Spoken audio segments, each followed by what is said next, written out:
MX3 capsule ay isang food supplement na gawa sa natural na mangosteen. Ito'y tested and proven to help avoid knee joint pain discomfort para iwas-iwas sa sakit with long-term supplementation 2 capsules daily. MX3 capsule. Tunay, natural, at original. Mahalagang paalala, ang MX3 capsule ay hindi gamot at hindi dapat gamiting panggamot sa anumang uri ng sakit. Amoy forever. Amoy LQ. Amoy New Caleb Berry Blooms. Amoy kalat, amoy good vibes. Now we are unboxing MX3 Plus.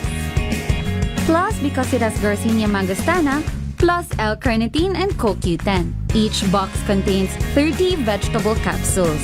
And you can get them in leading drugstores nationwide and online in Shopee, Lazada, and mx3ph.com. Mahalagang paalala, ang MX3 Plus ay hindi gamot at hindi dapat gamiting panggamot sa anumang uri ng sakit. Amoy forever. Amoy LQ. Amoy New Caleb Berry Blooms. Amoy kalat, amoy good vibes. MBC Milliones! MBC Milliones! Mamimigay na naman kami dito sa MBC ng 1 million pesos! Sa isang malinis na papel, ilagay ang iyong name, age, address, phone number at pirmahan. Ipasok sa loob ng isang white legal-sized envelope. Kalakip ang alinman sa mga required proof of purchase o POP. At sa labas ng envelope, ilagay ang MBC Milliones 2026, ang POP na ginamit at ang MBC station na iyong sasalihan. Ihulog ang iyong entry sa mga drop boxes na matatagpuan sa MBC station sa inyong lugar. DZRH, Love Radio, Yes FM, Easy Rock, Aksyon Radio. Pagkakataon na manalo ng hanggang 1 million pesos sa Grand Draw at libo-libo pa in cash prizes sa 10 weekly draws sa mga MBC stations nationwide. Dito sa MBC Milliones 2026. Sali na!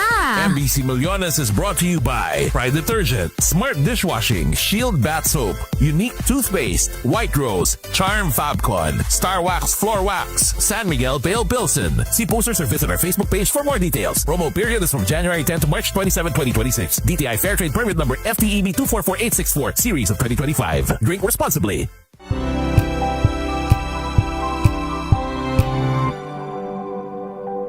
Wow, ang saya. Isang barangay na labada, puro mancha pa. Goodbye, pahinga. Mommy, isang laba lang yan sa Pride Bar Blue. May powerful stain-away enzymes na malupit sa dunit mancha. At di masakit sa kamay. Isang laba lang yan. Hello, pahinga. Hello, Pride Bar Blue. ACS.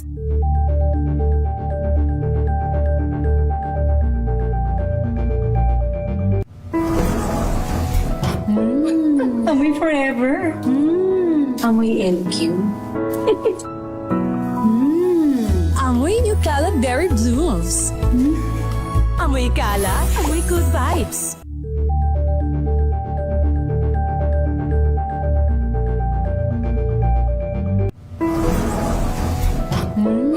Amoy forever. Amoy LQ. Amoy New Caleb Berry Blooms. Amoy kalat, amoy good vibes.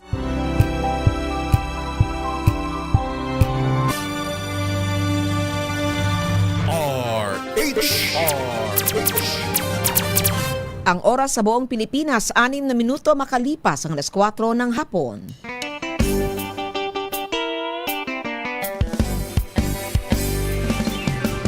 Narito na Radyo Heno! Bagong kaalaman hatid nito sa science at technology. Pag-aralan, tuklasin at matuto. Radyo Heno! Yan, eskwela sa radyo. Umabot sa pag-unlad ng karunungan. Sa daigdig man at kalawakan, maging henyo sa Radyo Heno! Narito na Radyo Heno! Bagong kaalaman, makabago sa science at technology, pag-aralan, tuklasin at matuto sa Radyo Henyo! And the Golden Dove for the Best Science and Technology program goes to Radyo Henyo DZRH. Ito na ang 28th KBP Golden Dove Awards Best Science and Technology Program. Radyo Henyo. Kasama ang 28th KBP Golden Dove Awards Best Science and Technology Journalist, si Angelo Palmones. At ang nag-iisang SNT Science and Technology Practitioner Diva, si Dr. Ruby Cristobal sa Radyo Henyo. Ang programang maghahatid ng makabuluhan at tamang kaalaman tungkol sa larangan ng science and technology. Ito ang Eskwela sa Radyo na magbibigay ng kapangyarihan sa mamamayan na maging henyo sa panunuri sa mga bagay. Ukol sa pagunlad ng karunungan at kaalaman. Ito ang Radyo Henyo. Kasama ang champion na tagapagsulong ng science and technology sa bansa, si Angelo Palmones. At lalong sasaya ang makabuluhang talakayan sa kanyang katandem na si Ruby Cristobal na isang certified SMT practitioner diva. Radyo Henyo sa DZRH.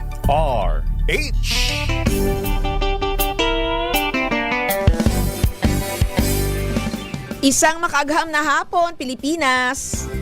Sa lahat nating listeners and viewers, sa Signal, sa Sky Cable at sa iba't iba pang mga cable channels na mapapanood ang DZRH TV. At ganun din sa ating mga tagapakinig sa DZRH, Radyo Natin FM. At yung mga nasa Facebook at YouTube, di ba? Yung mga nagbabiyahe, nasa mga sasakyan. Ito po ang programa na talaga namang siksik sa mga kaalaman tungkol sa siyensya at teknolohiya. Kaya tutok na ako po ang inyong makakasama, Dr. Ruby Cristobal para sa Radyo Henyo. At this afternoon, special. May co-host ako. Opo, kasi syempre alam nyo naman ang ating Kuya Angelo busy ngayon. So nag-imbita ako ng co-host. Yan. Kasama natin dito mismo live and alive sa studio, Mr. John Paul Aquino ng UP Las Bañas. Isa po siyang Media Relations Officer at batikan pagdating sa komunikasyon. Magandang hapon, Sir JP. Hi, good afternoon po, Ma'am Ruby. Okay, ayan, kala ko iinjanin mo ako ngayon no? Ang daming kwento ngayon, alam mo ba yun? Straight from Los Baños ako, pero talagang pumunta ako dito gawa ng mga kwentong yan. Ayan, oo. Kasi ngayon ay National Women's Month, kaya magbibigay tayo ng mga tips, no? Yung mga infection na common to women. Lalo na yung mga nasa reproductive age, di ba? Yes. So, marami sa mga kababaihan yan, lalo na sa university. Oo. Na mga kababaihan doon, palagi mga admin, palaging nakaupo. Ay, oo nga.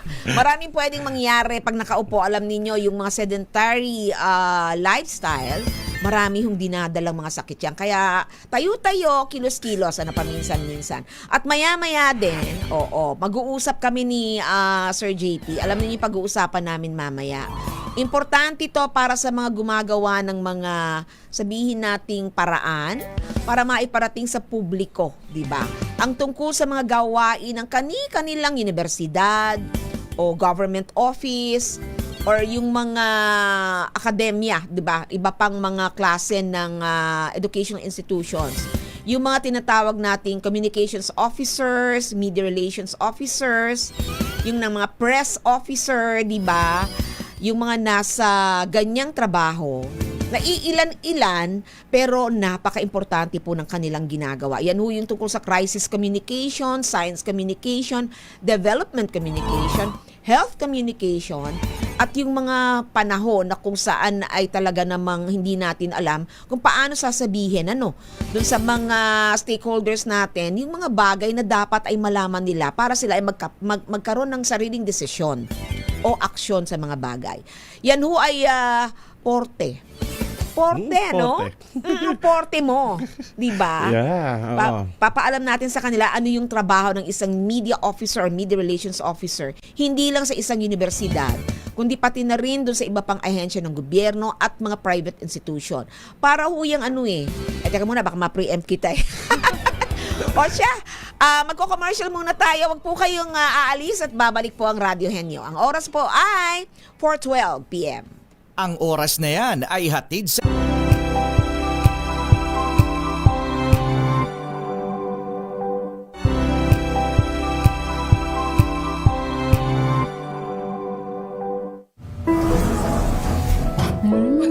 Amoy forever. Amoy LQ. Amoy New Caleb Berry Blooms. Amoy kalat, amoy good vibes.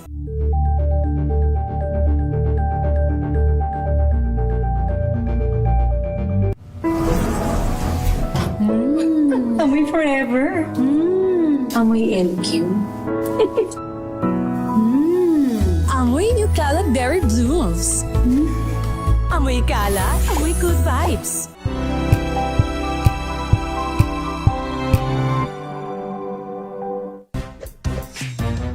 Galing-galing mo. Smart dishwashing paste ko. Pritong ulam na masebo. Plato ng kaldero. Tanggaling for everyday. Ganyan pag smart ang dishwashing paste. May double tanggaling formula. Tanggal ang sebo. Tanggal ang bakterya. Bahid para walang bahid. Linis fantastic sa metal at plastic. Number 1 ko to. Tanggaling-galing mo. Smart dishwashing paste. ACS. Here are top 3 reasons why you should get your hands on MX3 capsule. 1. It has alpha, beta, and gamma mangosteen. 2. It's cholesterol and fat-free. 3. MX3 is proudly Pinoy made and has garnered multiple international awards. So what are you waiting for? Dito ako sa tested and proven ko na. MX3, dito ako bilib. Mahalagang paalala, ang MX3 capsule ay hindi gamot at hindi dapat gamiting panggamot sa anumang uri ng sakit. Hello, Washi! Laundry day na naman! Yay! Anong meron? Mancha ng chocolate, putik, may libag pa! Kaya natin yan! With Pride Washing Machine Detergent, may triple stain-away formula. Tanggal ang makapit, madikit, at malupit na dumit mancha. Kaya easy-easy ang labada. Mula noon hanggang ngayon. All you need is pride. All you need is pride. ACS. Sa lahat ng bagay, simula pa lang, siguraduhing max protection na. Kasi pag kulang ang proteksyon, baka madaling masira. Sa ngipin, dapat may max protection din. Max sa alaga ng Unique Toothpaste. With Max Protect Formula, helps stop cavities before they start, while keeping breath fresh. Try Unique Maximum Fluoride Protection para max alaga, max protektado. ACS. Amoy forever. Amoy LQ. Amoy New Caleb Berry Blooms. Amoy kalat, amoy good vibes. May nagbago. May arte. May budget. Akala nyo lang yon. So solid. White rose papaya, wow, white rose. White rose papaya, wow, white rose. White rose papaya. May glow up with a white rose papaya. White Rose Papaya. May puti power times 2 kasi may papaya at niacinamide. May shea butter and tea tree oil pa. Kutis sulit ang glow up. White Rose Papaya. Kutis sulit ang glow up. ACS. Wow, ang saya. Isang barangay na labada, puro mancha pa. Goodbye, pahinga. Mommy, isang laba lang yan sa Pride Bar Blue. May powerful stain-away enzymes na malupit sa dunit mancha. At di masakit sa kamay. Isang laba lang yan. Hello, pahinga. Hello, Pride Bar Blue. ACS.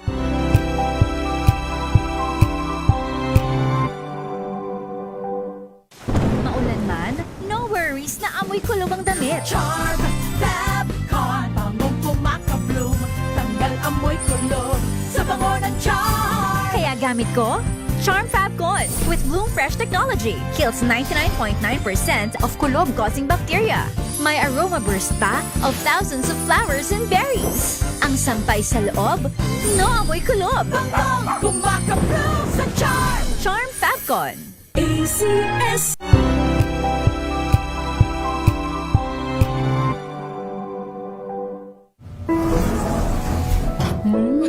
Amoy forever. Amoy LQ. Amoy New Caleb Berry Blooms. Amoy kalat, amoy good vibes. Tinesting, sinuri, siniyasan. Ang resulta? Super effective ang Shield sa pagpatay ng bakterya at virus. Shield Antibacterial Soap. Believe ang mga eksperto sa Philippine Nurses Association. At si Mami. Tiwala ako sa Shield. Shield Antibacterial Soap. Napatunayang mabisa. Ang mga nurse, tiwala. ACS. Amoy forever. Amoy LQ. Amoy New Caleb Berry Blooms.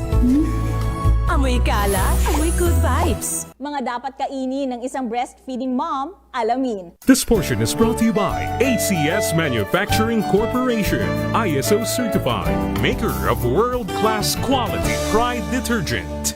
Ayon sa Healthline, ang katawan ng isang nanay na nagpapasuso ay nangangailangan ng extra overall calories upang makakuha ng sapat na nutrisyon ang isang bagong silang na sanggol. Kaya naman mainam ang pagkain ng fish at seafood.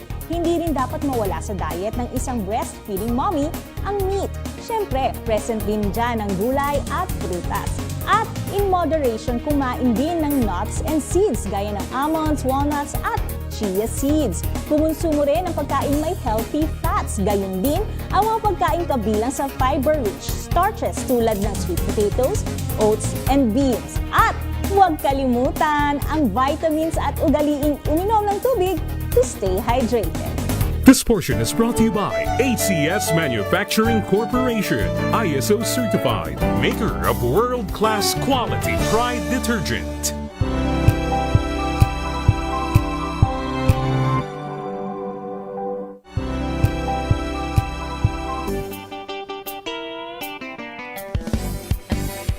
Nagbabalik ang Radyo Henyo at ang oras par 4:19 p.m. Ano ba yan? Ako'y nagkakabulol-bulol din eh. Kasi syempre naman it's my privilege to have Sir JP in the house. Okay? So Sir JP ngayon, pag-uusapan natin ang tungkol sa common infections in women. At kasama natin via Zoom si Sir Brian Posadas, isang registered pharmacist mula sa Theoxis Health Ventures. Magandang hapon, Sir Brian. Magandang hapon, Sir John, and of course, Dr. Ruby. Okay. At sa mga tagapakinig natin sa DCRH. Oo. You can call him Sir Pao or Sir JP. Okay. Sir Pao. Okay. So, ang pag-uusapan natin, isang bagay na siguro, sabihin natin, medyo sensitive, no? Dahil tayo nasa radio, tabi-tabi po, pero ito po ay clinical discussion, ng tungkol sa mga common na sakit, nung mga kababaihan.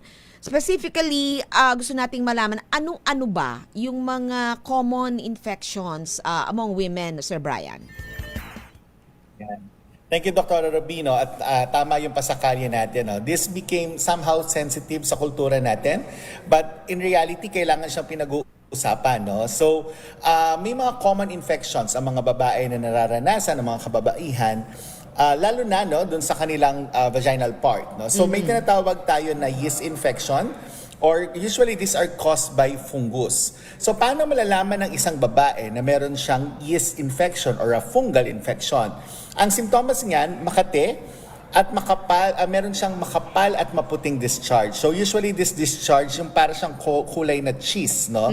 So bakit nagkakaroon ng fungal infection ng mga kababaihan? Usually when they take antibiotics, Dr. Ruby.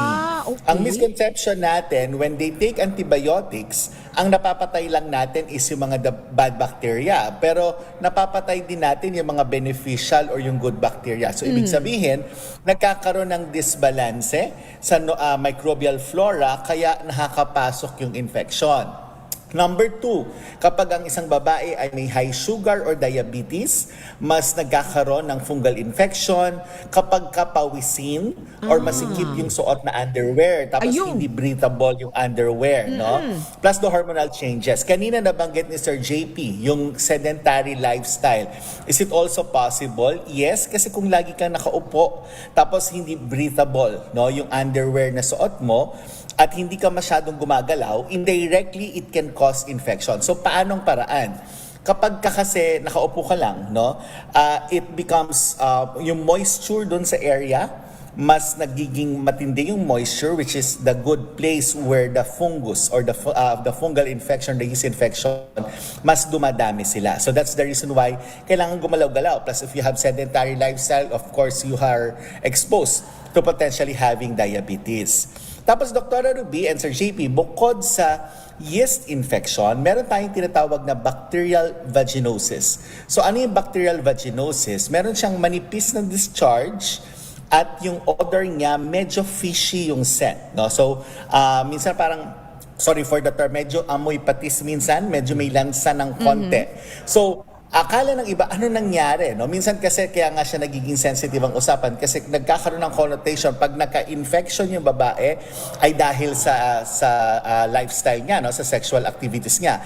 Hindi necessarily. Overwashing, feminine wash misuse, also disrupts your normal bacteria. So, ibig sabihin, nagkakaroon ng disbalance. Yung iba, sobrang linis ng linis na napapatay mo rin yung good bacteria. So, that's the reason why you need to maintain proper balance, no? Hindi rin pwede na lagi-lagi yung parang bawat kimot na lang, sobrang linis, no? Overwashing yung tawag natin. Now, a change in sexual activity can also have an effect, no? So, minsan na sinasabi kasi ay hindi malinis. Not necessarily hindi malinis. It's also because of the frequency. And when you have multiple partners, no, yung body kasi natin, you have normal microbial flora, right? Nagbabalanse yan. So if you have multiple partner, the bacteria from your partner can be transferred to you. So nagkakaroon ulit ng disbalance. So doon posibleng magsimula yung tinatawag natin na bacterial vaginosis. Sunod ko, Dr. Ruby, kagad yung UTI. Okay. Maraming babae nakaka-experience niyan, right? So, paano masasabi pag may UTI? May hapde, yung pag-ihi, tsaka madalas na pag-ihi. Usually, ang nangyayari dito, yung bacteria galing sa puwet, yun yung napupunta sa vaginal area. So, yung improper wiping, hindi kasi natuturo dahil ayaw nating pag-usapan masyado. The wiping should be front to back. Okay. Yung iba kasi back to front. So, ibig sabihin yung bacteria sa likod na dadala sa unahan. So, nagkukos siya ng UTI. Pagpigil ng ihi after sexual activity and of course, kulang sa tubig. So, usually yung UTI comes from your own bacteria na pupunta sa maling lugar. Plus, of course, your sexually transmitted infections, yung mga unprotected sexual contact, multiple partners, yan yung mga kailangan nating ingatan para hindi laging nagkaka-infection. JP? Paano kaya natin ito maiwasan ng mga kababaihan? Kasi di ba So, yan ay maraming nagkakasakit niyan eh. So, paano? How do you prevent? Okay. So again, ang gaya na nabanggit natin kanina, the common causes of this, no, is the imbalance of your bacteria, poor hygiene practices, sexual activity factors, high sugar, and your sedentary lifestyle. So, paano yung gagawin natin dito? Of course, you go with the best hygiene practices. Keep it simple, no? Wash outside only, no internal washing. Mild soap lang yung gagamitin natin. Wiping from front to back, no? Cotton or breathable underwear. Iwasan yung masiskip at basa na damit. Of course, hydrate well. So these are the things, no? At wag magse-self-medicate agad. Wag maghula-hula ng gamot kasi sabi ko nga kanina, it can be caused by yeast or bacteria. Magkaiba yung gamot na pwedeng ibigay dyan, no? So you don't also stop antibiotics early at wag i-ignore yung symptoms. And again, do not overuse feminine products. Make sure na magamit natin yung sakto lang. Oo. How long nagla-last usually? For example, yeast infection. Kailangan ba yan talagang pumunta ka ng doktor? Is there any way that it can Usually, may be Correct. remedied at home, or alam nyo, yung iba talagang ano lang, regular washing lang talaga? Yeah. Usually, ang infections, no, ang mga yeast infection or bacterial infection, with treatment, mga 3 to 7 days lang yan. Pero pag hindi mo siya tinitreat, it can last Matagal. weeks, paulit-ulit siya. Oo. Pag bacterial vaginosis, mga 5 to 7 days yan. Pag without treatment, maaaring mawala, pero madalas bumabalik. So, iba-iba, no? Iba-iba. Meron tayong mga tinatawag na red flags, no? Ito yung mga kailangan bantayan ng mga kababaihan. May lagnat, naglalagnat ka na, ibig sabihin yung infection mo, no, it's becoming part of nasa loob na siya ng sistema natin, kaya naglalagnat ka na. Severe pelvic or lower abdominal pain, may dugo na hindi regla, malakas tsaka medyo mabaho na yung discharge. There's also pain and recurrent infection. Minsan may burning urination and back pain. Pagka ganyan, magpakonsulta na sa doktor. Ito lang linawin natin, no? Minsan kasi kultura ng Pinoy, no, nahihiya kapag pupunta sa OB, no? Magkaiba yung OB tsaka gynecologists. Okay. Natatawag lang natin sila ng OB-GYN. OB yung pang-pregnancy. Okay. Yung gynecologist is for your infection, menstruation, and your reproductive health. Oo. So sa gynecologist ka pupunta dapat, ano? Eh baka pag Yes, OB sa mapagkama gynecologist. lang. Pero meron kasing mga specialist na OB-GYN naman sila. So you can go to those doctors. Pero normally yung mga mga gynecologist. May question ka, Sir JP? Yeah, Sir Brian, tanong ko lang kasi napapansin ko ngayon sa TikTok, sa mga social media, marami nag-aalok ng mga feminine wash. Oo. Hindi ko alam kung homemade ba ito, saan ba galing. Ano ba dapat tinatandaan? Ano ba dapat ang nasa feminine wash? Yeah. So common natin, no, na sinasabi na parang akala natin panlabas lang naman yan hindi na kailangang register dyan sa FDA. No, register pa rin yan. Kasi may touch pa rin yan sa skin natin at posibleng mag-cause ng infection. So usually, ang sinasabi natin, mild soap will do.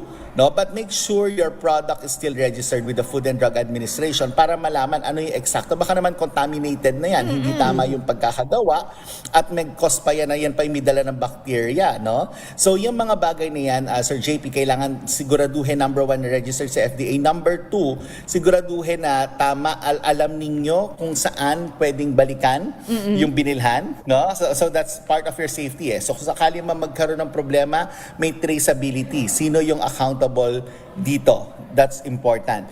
And number 3, madalas na sinasabi yan, tamang pH level lang. Hindi pwedeng sobrang acidic, no? Dahil magkukos yan ng disbalance on your microbial flora. There are times you may need something that has higher pH, pero depende yan sa doktor natin, but usually you go with a low pH na panglinis lang. So a basic soap, a mild soap will do. Ayun, para naman na dun sa mga hindi naman lahat kasi ng babae ay gumagamit ng mga panglinis ng feminine wash na tinatawag.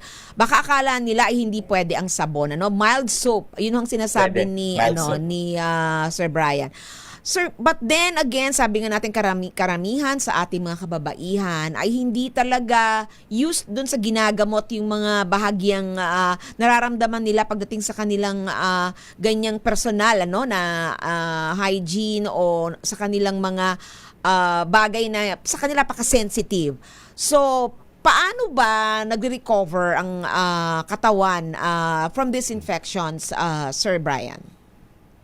Okay. So, as a general rule, kagaya na binanggit ko kanina, Dr. Ruby, when there are red flags, pumunta sa doktor kasi posibleng magkaroon ng komplikasyon o tinatawag natin umakyat yung infection. Meaning, hindi na lang doon sa part na yon, mas lala yung problema natin. So, what we can do, of course, yung mga self-help naman tayo na tinatawag, okay, support your body daily. So, lagi nating sinasabi, always go for hydration, good sleep, stress control, and then avoid prolonged sitting, Of course, for your food, nababanggit natin kanina yung normal microbial flora. So make sure you eat fermented food. It can help.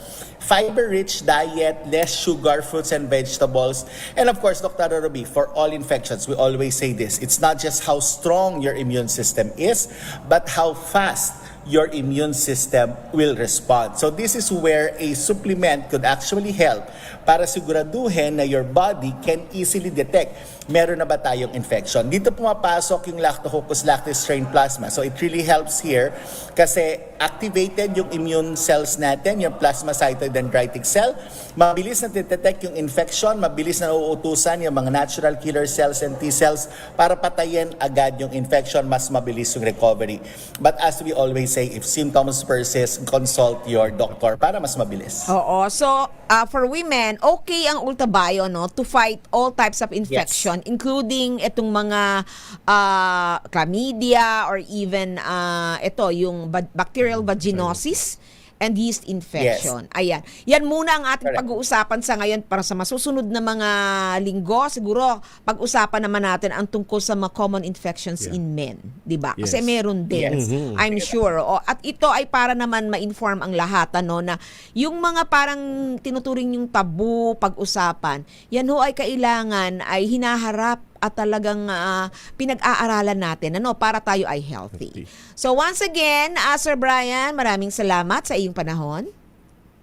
Thank you, Dr. Ruby and Sir JP at sa mga tagapakinig natin. Ingat lagi, ingat. Yes, and of course, take your Ultabio Postbiotic as your supplement. Thank you very much and mabuhay ka, Sir Brian. Thank you. Okay, sa mga kahenya, yan ang ating nakasama at nakapanayam, Sir JP, talagang napakahirap ng maging babae, pero mahirap din maging lalaki. Yes, pareho naman mahirap yan.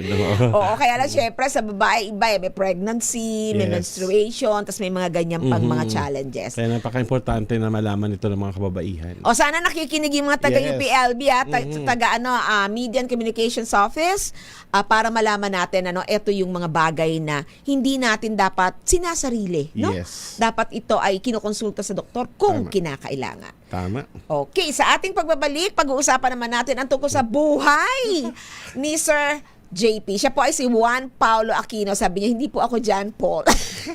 In English ko lang. Magbabalik po ang Radihen niya pagkatapos ng ilang paalala. 4:33 p.m. po ang oras.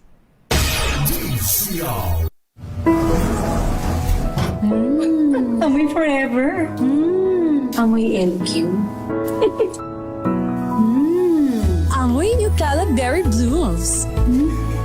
Amoy kalat, amoy good vibes.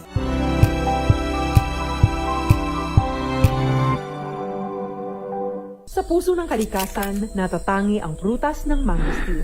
Ito ay nagtataglay ng antioxidant compounds na alpha, beta at gamma mangosteen. Ang MX3 capsule ay isang food supplement na gawa sa natural na mangosteen. Ito ay tested and proven to help avoid knee joint pain discomfort para iwas-iwas sa sakit with long-term supplementation 2 capsules daily. MX3 capsule. Tunay, natural at original. Mahalagang paalala, ang MX3 capsule ay hindi gamot at hindi dapat gamiting panggamot sa anumang uri ng sakit. MBC Millones, MBC Millones. Mamimigay na naman kami dito sa MBC ng 1 million pesos! Sa isang malinis na papel, ilagay ang iyong name, age, address, phone number at pirmahan. Ipasok sa loob ng isang white legal-sized envelope. Kalakip ang alinman sa mga required proof of purchase o POP. At sa labas ng envelope, ilagay ang MBC Millones 2026, ang POP na ginamit at ang MBC station na iyong sasalihan. Ihulog ang iyong entry sa mga drop boxes na matatagpuan sa MBC station sa inyong lugar. DZRH, Love Radio, Yes FM, Easy Rock, Aksyon Radio. Pagkakataon na manalo ng hanggang 1 million pesos sa Grand Draw at libo-libo pa in cash prizes sa 10 weekly draws sa mga MBC stations nationwide. Dito sa MBC Millones 2026. Sali na! MBC Millones is brought to you by Pride Detergent, Smart Dishwashing, Shield Bath Soap, Unique Toothpaste, White Rose, Charm Fabcon, Star Wax Floor Wax, San Miguel Pale Pilsen. See posters or visit our Facebook page for more details. Promo period is from January 10 to March 27, 2026. DTI Fair Trade Permit number FTEB 244864, series of 2025. Drink responsibly.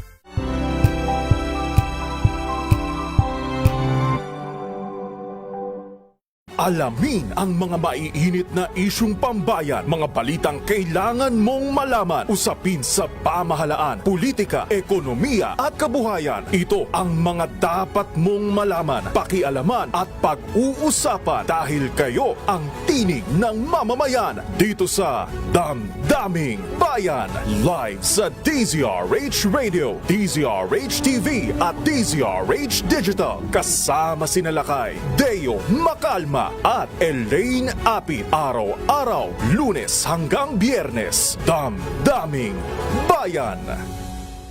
RH.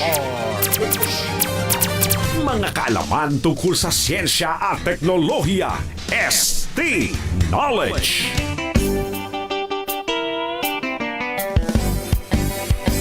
Nagbabalik po ang Radyo Henyo at ang oras po ay alas 4:37.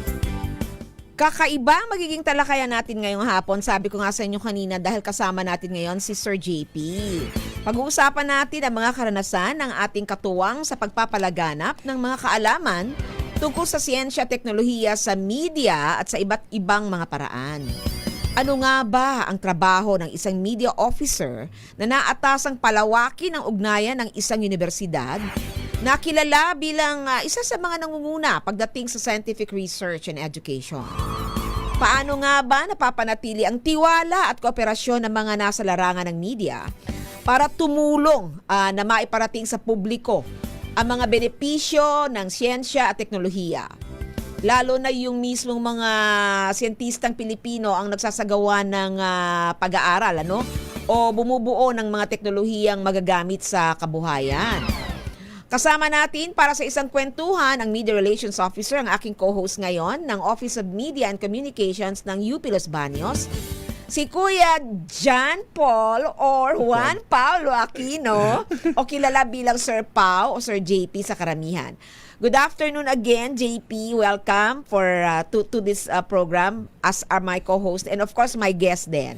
Yes, magandang hapon, Doc Ruby. Oo. So, eto na. Eto na. Ang tagal na namin Tuloy pinag-uusapan to. Punta siya na punta dito, dala-dala ng mga siyentista na napakagagaling.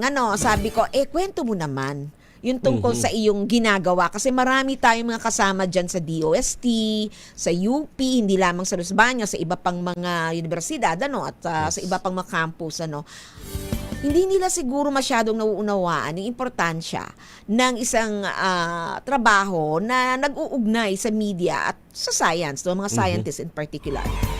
Ang unang tanong, at alam kong gusto itong malaman ng karamihan, ano ba yung trabaho ng isang media relations officer, lalo na sa isang university, like UP Los Baños, at what does it take to become one, Sir JP? Okay, actually, napakadaming trabaho na isang media relations officer pagdating po sa University of the Philippines, Los Baños. Unang-una na dito, ako yung nagko-connect sa university at sa mga media, sa mainstream, sa mga dyaryo, sa mga vloggers, etc. So, yun yung first role ko.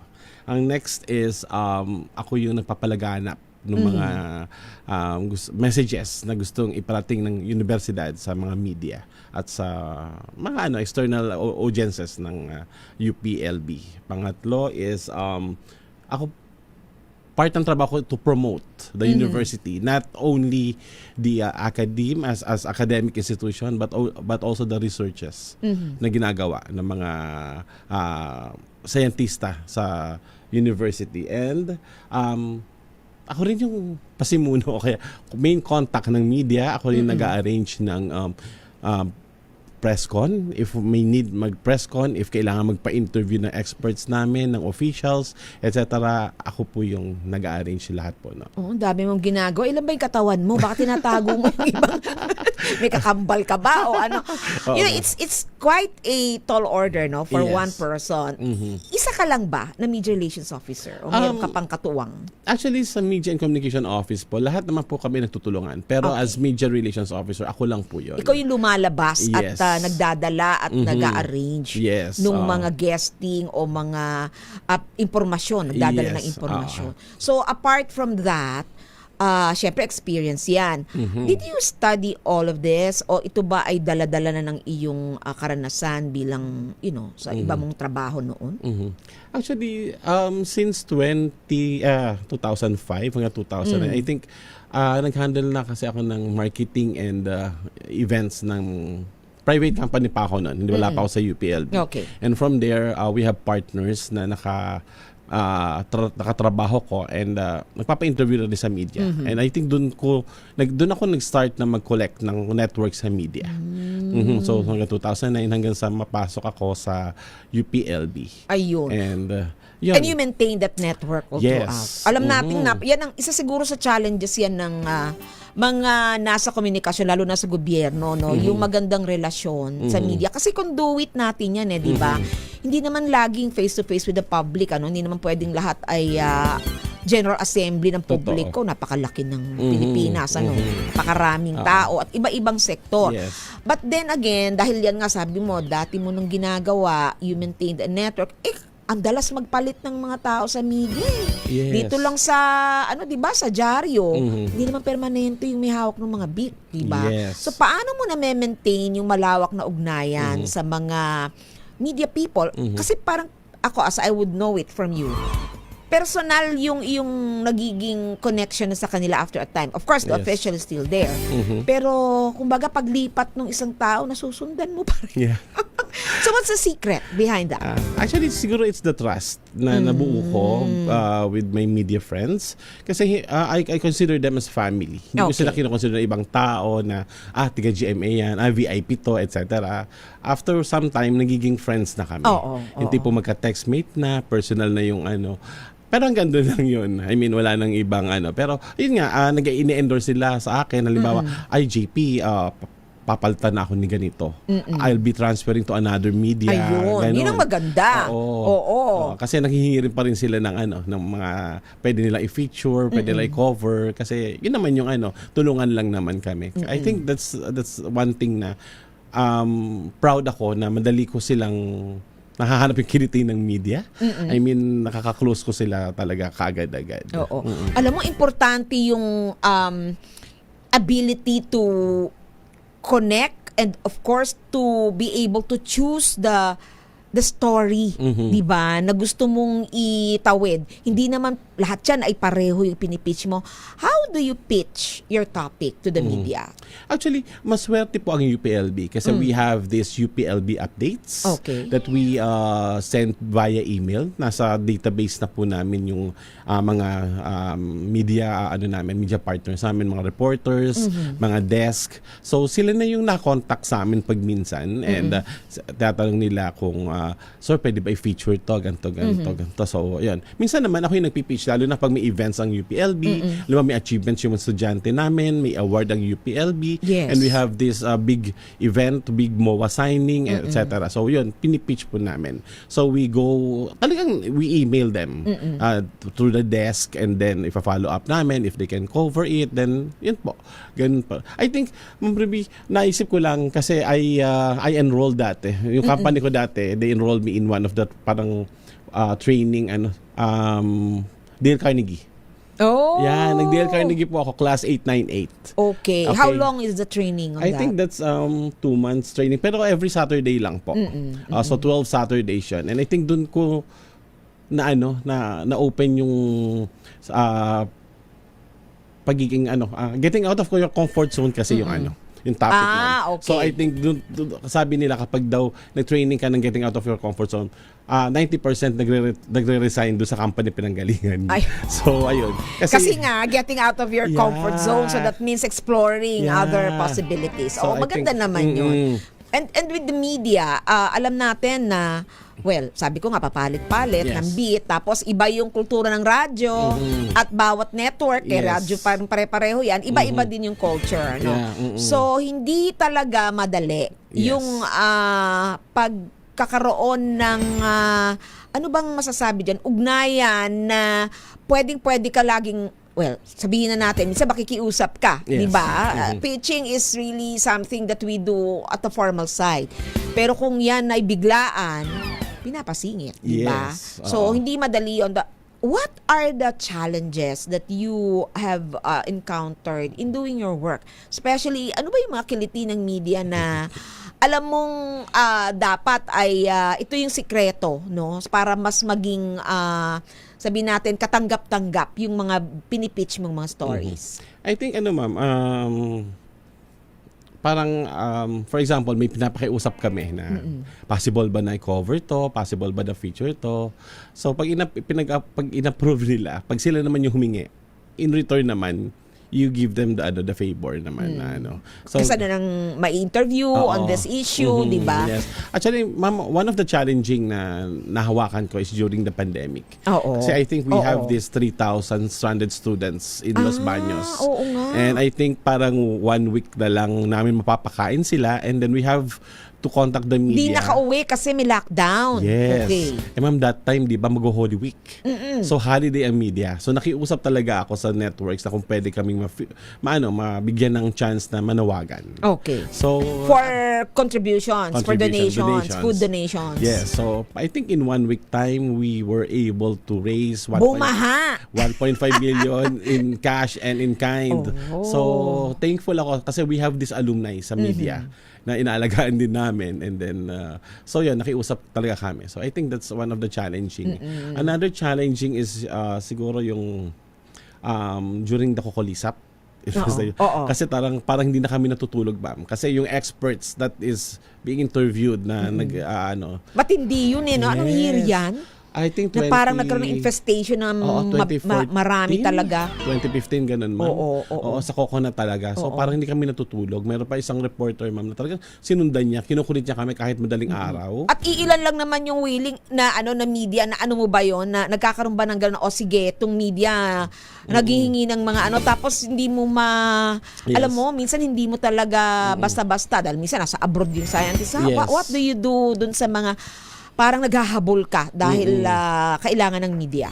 Usually, ma'am, I give them alternatives. Okay. Kasi baka pwede ito lang kasi nasa Amerika siya or may training siya natin or conference, and then nag-okay naman sila. So marami namang pwedeng i-substitute. Yes. Yun ang maganda sa university, di ba? Yes. Hindi, kumbaga, naka-identified na yung specialization ng mga scientists. At siguro pinakamabilis na, I will say this pinakamadaling imbitahan ng mga taga UP Los Baños. Yes, ma'am. Without saying naman na kino-compare ko, no? Pero kasi sa akin, apart from you being there, I think nasanay, di ba? Nasanay, na-expose sila. Ang gagaling na magsalita. Yes. Yun siguro yung dapat, Meron ba silang training na binibigay ang Office of Media and Communications sa mga scientists ng UPLB? Actually, ma'am, walang formal training, but then coaching siguro before the guesting. Ako na gumagawa nun, ma'am. So, yun nga yung isa sa mga challenges sa akin, yung facing, yung mga pagharap ng mga scientists namin, mga experts namin sa camera, medyo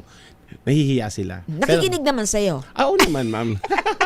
Nakikinig naman kasi nadadala ko sila dito. Tsaka Kuya JP ka sa lahat kahit mas matanda sa yung mga scientists talaga. Kuya Pao, Kuya JP. So, let's talk about the other side. What makes you happy in doing your job as a media relations officer, especially for mostly scientific research yung iyong pinopromote?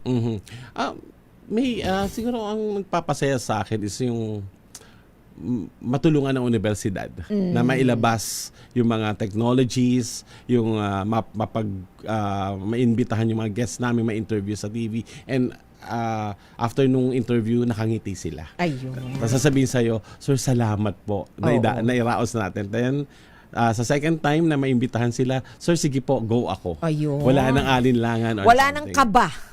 Diba? Kasi alam nila na kwentuhan at malaking bagay na maibahagi ng mga scientists yung kanilang mga research, yung kanilang mga kaalaman sa publiko. Yes. Magandang, what does that make you feel? For of course, happiness is one. Fulfillment, ganun ba? Fulfillment. Oo. Yeah, I'm fulfilled. Parang, kasi ang personality ko is I'm a sanguine. Pero di ba soil science graduate ka? Yeah. Soil science graduate. So yan ang nagiging inspiration mo ngayon, yung mga benefits ng reward ng iyong Yes, and I think yun nga, since sanguine ako, napaka-extrovert kong person. So gusto ko yung may namimit akong mga tao every now and then. Kaya labas ako ng labas. Ayun. Oo, So, it exposes you. So, parang in a way na isasantabi mo yung pagiging, mahihain ka pa talaga niyan, ha, Pao? Paano na lang kung hindi, baka na-conquer mo lahat ng mga media. Oo. Tsaka siguro mami kadaldalan ko nag-uusyoso ako pag may media dyan. Hi, hello, madali ako makakonect sa kanila. Oo. Then, Ano yan deliberate move, 'di ba? Yeah, To really connect Pero sabi ko nga because maybe more than 10 years ka na sa ganitong trabaho. How many years? Magti 12 years na this year. Oh, 'di ba? So, meron ka bang napapansin nag-e-evolve ba ang media, ang Philippine media? We're talking about radio, TV and print, no? I'm sure you've been also out with other writers telling them ano yung mga pwede nilang i-feature for UPLB. Meron ka bang napapansin na pagbabago sa media landscape natin sa Pilipinas? Actually, yes. Kasi ma'am, kung dati, sobrang haba ng news feature nila for a certain technology or something, ay maikli na lang. Kasi ang audience daw nila is ayaw nila ng mahahabang lang. Yung attention span din. Attention span nila. So, ganun na lang daw. So, minsan yung kahaba-haba ng interview sa experts, pero kaunti lang yung lalabas. Okay. Kasi yung attention span nga ng mga viewers is hindi na ganun ka. Okay. So, yun yung isa sa mga nagbago talaga. And I think ang isa sa mga nagbago is, halimbawa, ila-live yung coverage nila. Hindi naman lalaking van ang dala-dala nila. Oo nga, nawala na packet, yung mga crew cab. Na noong araw may dala ka pang satellite dish. Yes.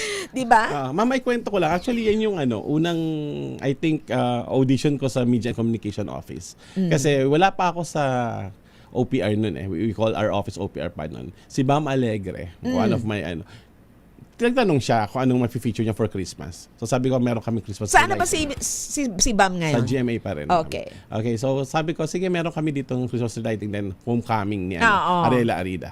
Okay. So yun. So nagpunta siya. Tapos kinoordinate ko sa OPR, then nagulat sila lahat kasi dumating nga yung mga satellite dish, OB van ng GMA. OB van. So ni-live kami, ma'am, for the first time ng Ito yung Christmas lighting, back in Christmas 2013, 2014 ata yan. Quite a long time 13, ago. Yeah, 13. Yeah, wala pa ako sa OPR nun And then yun, natuwa sila and then they offered me the job. So kung kaya ko daw, etc. Kasi walang media ba't relations. hindi mo nun tinanggap? Tinanggap ko, ma'am. So yun, yun na. The rest is history. And then, I think malaking influence sa akin nung 2016, I think, nung na-meet ko ang diwata ng science and technology. Ay! Oo. Sino Naalala kaya mo yun, yun? ma'am? APTJSO? Yes! And the rest is history. So, Ayun. ito, magkaibigan pa rin tayo hanggang ngayon. Yes, yan ho yung panahon na ako po ay nasa Science Education Institute at talagang kailangan namin nung aming counterpart sa UPLB dahil 'di ba partner ng DOST ang UPLB. Pero sabi ko nga, ang social media ngayon malaki yung role niya sa public information. How does the university, specifically UPLB, treat social media? Ito ba ay kasama sa listahan ng kailangan ay binibigyan din ng impormasyon para makarating sa publiko ang ating mga various 'di ba concerns sa research and other technologies? Yes. Actually, we are using social media na in terms of kasi yung office namin ngayon, we have this show na galing UPLB every Friday. Which is parang teleradyo pero online siya lumalabas. Okay. Show means on cam. Yeah, on cam. And nasa radyo, DZLB. So, ang office po namin ang in charge of UPLB Balita.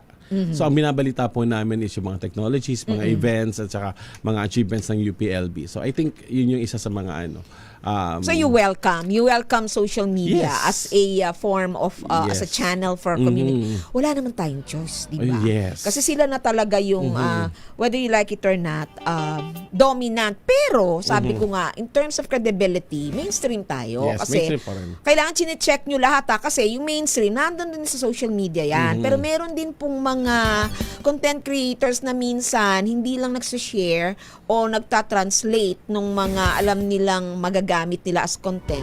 Kung hindi minsan ay parang hindi bine-verify, no? Not all hindi ko naman po nila lahat, pero siguro sa mga content creators, pwede naman nating aralin, Yung hindi natin alam, pwede tayong mag-invite ng guest, no? Parang learn from the journalists and the professionals. Hindi naman po masama yun na tayo magsama, no? Sa trabahong ganito, the more the merrier, di ba? I think isa pa sa mga challenges when sa pagiging media relations ng UPLB is yung location namin, ma'am. Oo, Kasi ang layo. sobrang layo talaga. Oo. So, bago kami mapuntahan ng media is medyo matagal. At So, bago kung nyo madala ang inyong mga scientists sa yes. sa mga networks, Yes. oo, kailangan mag-request ng van, mag-request ng travel order. Yes. Medyo nga mahirap ang trabaho pag challenging, no? ma'am. And most of the media networks are in Manila. Manila, yes. Oo. Although meron din namang mga doon, malapit-lapit. Kaya lang syempre kung gusto mo ng national media, Yes. you go to Imperial Manila. Although, I hate to use that word. We Okay. have alternative naman para ma-resolve yung issue na yon is parang nagsisend kami ng mga clips Ayun. ng press releases and then sila na yung bumubuo. Oo, at saka email, di ba? Yes. Now, as a practitioner, eto importante ha, mga com officers diyan sa DOST, DNR at sa DA, bilang isang siguro sabihin natin, trained veteran media relations officer.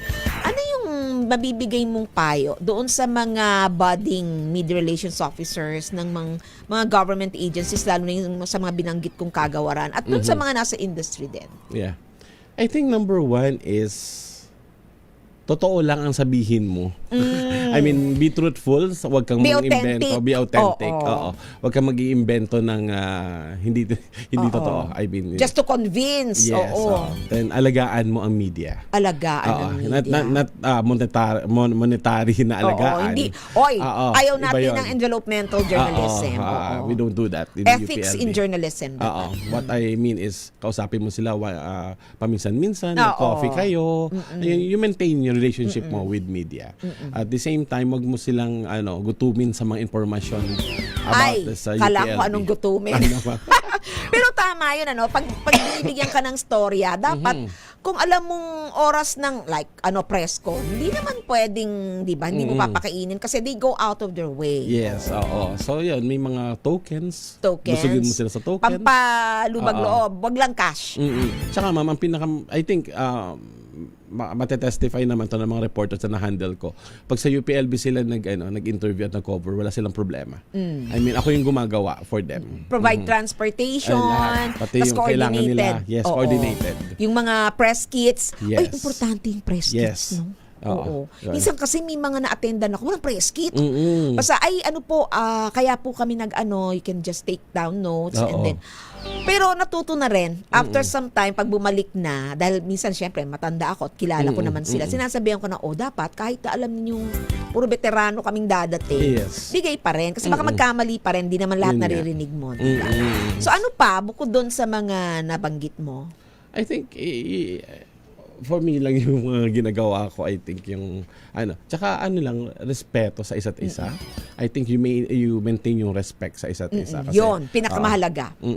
Kasi yung, I think, pag in times of crisis. Tama. Oo. Kayo rin lang ang magdadamayan at talagang, lalo na yung mga crisis comms, di ba? Pakiusapan yan kasi nakalinya na yung news, nakalinya na yung guest, no? Tapos kailangan mo isingit. So, importante talaga yung trust and credibility. And of course, the personal connection without saying na sobra-sobra naman, yung ethical na personal na connection nyo sa inyong mga media contacts. Ayun. Siguro ako, isa pang masasabi ko is know the media. Know the media well. Kailangan meron po kayong database.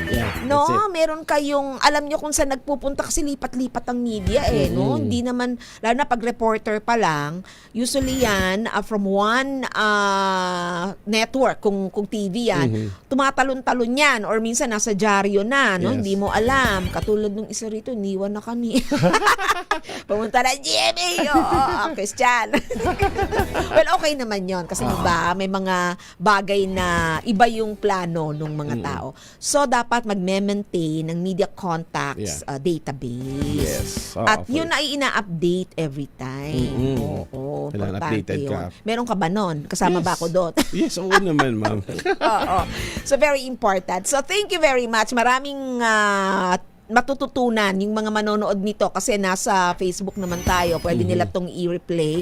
So, once and for all, anong masasabi mo sa ating mga kakoms? Yun lang. Shout out. Shout out sa mga hindi alam ng Media and Communication Officer dito ako, Sir Chico. Hello po. Oo, aside kung PH member ka naman. kaya Aside ka from PH nandito. naman. Anyway, so yun lang. Sabi nga ni Doc Ruby, know the media. Yes. Yun lang yung sikreto doon. I Yes. think everything else will follow once you know the media. Ayun. Once you know the drill, di ba? Yeah. Matik na yon, pero wag magiging sobra-sobrang sabihin natin komportable kasi baka Oo. naman maangasan sa inyo yung media kasi minsan Yes. meron ding mga may attitude di ba? Mm. Hindi ko naman sinasabing lahat, pero hindi dapat masyado ring kampante. So again, thank you very much, Sir JP. You're welcome. It's an Oo. honor to be here. At pwede ka bang maimbita ulit na Sure. co-host? Kung hindi man kita interviewin, pag meron kang time, just drop Anytime by. po. Okay, thank you very much. Thank you. Mga kahenyo, wala na po tayong oras, overtime na. Sumayin niyo ang isa pang edisyon ng Radio Henyo. Marami pong salamat sa inyong pagsubaybay, mga kahenyo. Ako po ang inyong nakasama, Dr. B. Cristobal and... JP Aquino. Okay, sa ngalan po ni Kuya Angelo Palmones, ito po ang Radio Henyo sa DZRH. Una sa Pilipinas, una sa Pilipino. Susunod ng May Trabaho kasamang ating kuya, si Kuya Barbie Atienza at si Ate Glady Mabini. Ang oras po ay 1 minuto makalipas ang 5:00 ng hapon. This time check is brought to you by